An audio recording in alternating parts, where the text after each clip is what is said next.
Halo teman-temanku semuanya, apa kabar teman-teman? Semoga teman-teman sehat hari ini ya. Teman-teman, saya mau bicara mengenai perpolitikan ya. Jadi dunia politik ini menyikapinya teman-teman ya. Jangan terlalu eh, membabi buta atau jangan terlalu berat-berat, nanti kita stres sendiri ya. Dunia politik ini semuanya itu sandiwara teman-teman ya, sandiwara. Berpolitik itu bagi orang tertentu itu adalah mulia ya teman-teman, bagi orang tertentu juga itu apa ya,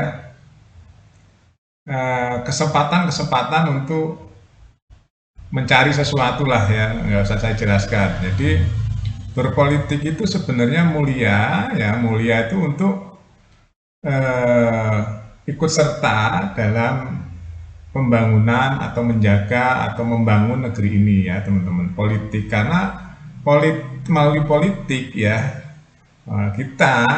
kita bisa secara resmi karena membangun negeri ini nggak harus melalui partai politik ya teman-teman. Sebagai masyarakat juga kita bisa andil membangun negeri ini. Tapi kalau kita di Indonesia mau jadi apa namanya, mau jadi presiden, mau jadi anggota DPRD atau apa gitu ya, bupati, wali kota, gubernur itu melalui partai politik kebanyakan ya, kebanyakan. Tapi independen juga bisa. Nah, politik itu kita mau lihatnya dari mana sih teman-teman sebenarnya ya? Dari mana kita mau lihat politik ya? Jadi setiap orang tuh memandang politik berbeda-beda sudut pandangnya ya. Tapi kebanyakan itu politik itu identik dengan kepentingan-kepentingan. Kepentingannya tuh macam-macam kan? Ada kepentingan kebaikan untuk bangsa dan negara ini, ada kepentingan yang tidak mendatangkan kebaikan juga ya. Kalau perilaku atau pelaku politik itu sendiri niatnya tidak baik, itu nanti ujung-ujungnya tidak mendatangkan kebaikan ya. Karena manusia itu teman-teman ya, ada yang dikuasai oleh kejahatan dan ada yang dikuasai oleh kebaikan. Hidup itu selalu ada dua ya teman-teman, ada dua, ada kebaikan dan kejahatan. Contoh kebaikan apa ya? Dia kalau sudah terpilih dia benar-benar membangun negeri ini ya. Terus yang kejahatan apa? Kejahatan ya kalau dia nanti sudah terpilih ya, terus dia korupsi, itu kejahatan teman-teman ya. Dia tidak bisa kerja, itu kejahatan. Jadi kita melihat politik itu seperti itu ya. Jangan tapi saya mau ambil garis besar ya teman-teman. Kita melihat keseluruhan politik itu, kita harus tahu membangun negeri ini nggak harus diserahin kepada elit. Elit itu kalau nggak ada rakyat ya nggak ada artinya teman-teman. Ya elit itu kalau nggak ada rakyat biasa gitu ya, rakyat kebanyakan, masyarakat kebanyakan, ya nggak ada yang namanya elit. Ya makanya cari elit yang benar itu susah, susah teman-teman. Ada elit yang bisa berorasi saja, nggak bisa kerja juga ada. Ada elit yang cuma ngomong doang juga ada, suruh kerja kalau dipilih nggak bisa. Ada teman-teman. Nah, saya mau bahas mengenai peluang Jokowi untuk meruntuhkan PDI Perjuangan. Itu ada beberapa uh, pandangan ya teman-teman. Apakah Presiden Jokowi mau membuat partai? Apa Presiden Jokowi akan masuk partai orang lain? Ya, karena Presiden Jokowi itu masih memiliki bobot ya teman-teman, memiliki masa yang lebih besar dari partai. Presiden Jokowi itu masanya itu seluruh Indonesia teman-teman ya, yang sampai hari ini menurut saya tuh masih setia pada Presiden Jokowi itu masih banyak sekali ya, mungkin sampai ratusan juta, dan itu membuat Jokowi itu memiliki daya tawar ya, memiliki daya tawar yang tinggi. Dia lebih dari sekedar partai teman-teman ya. Ketua partai pun belum tentu dia memiliki daya tawar segede Jokowi. Hari ini Jokowi masih memiliki daya tawar atau dicintai oleh masyarakat Indonesia itu masih tinggi sekali. Makanya ada beberapa pilihan yang harus diambil Jokowi.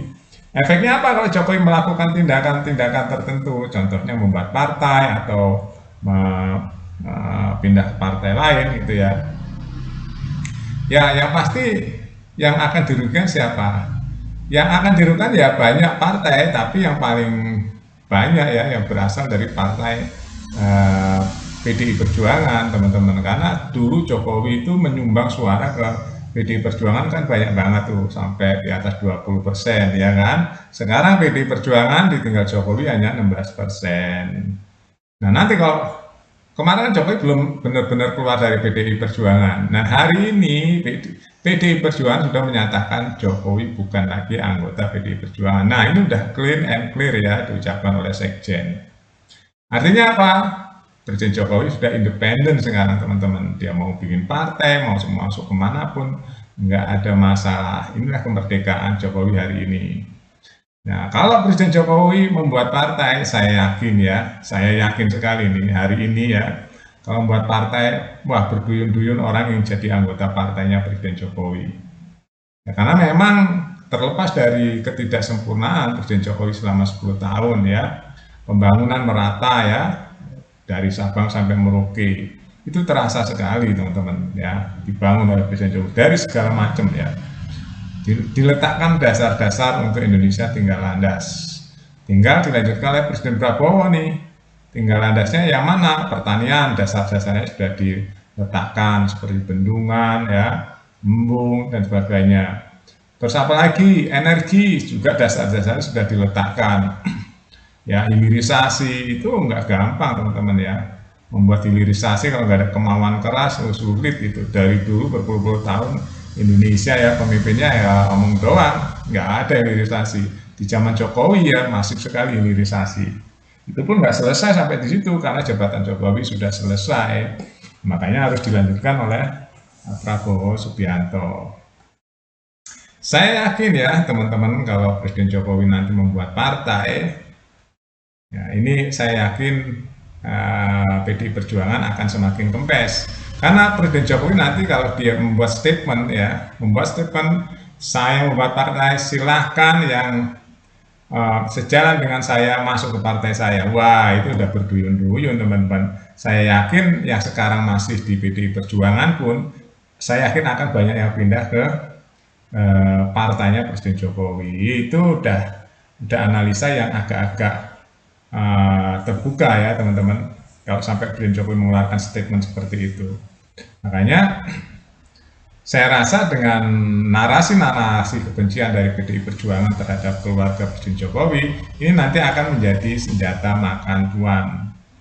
Yang sangat dirugikan adalah PDI Perjuangan. Kenapa? Karena dia selalu pakai simbol partainya Wong Cilik ya, itu pakai simbol. Tapi dalam prakteknya yang benar-benar merakyat dekat sama Wong Cilik adalah Jokowi. Nah itulah yang akan mengambil alih pamornya PDI Perjuangan ke depan. Ya, jadi kalau orang bicara tentang pemimpin yang dekat sama rakyat, ya bukan PDI Perjuangan, yang dekat sama rakyat adalah Jokowi. Dan itu sudah dipraktekkan bertahun-tahun selama 22 tahun, teman-teman. Wali kota 2 periode, gubernur, dan presiden 2 periode. Itu semua terbaik. Nah, makanya sekarang branding yang dekat dengan rakyat adalah Presiden Jokowi.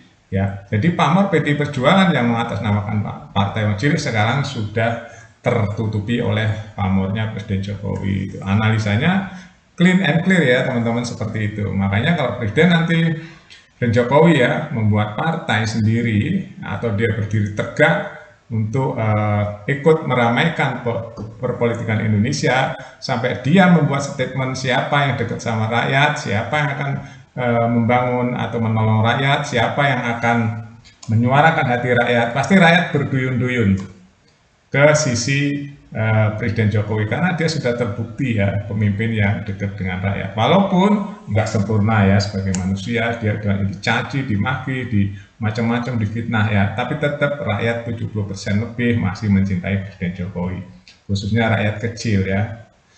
Itu teman-teman analisa gamblang ya, yang analisa nggak rumit-rumit, itu insya Allah akan seperti itu nanti kalau Presiden Jokowi ambil tindakan. Terima kasih, kita pantau terus selanjutnya, sampai jumpa.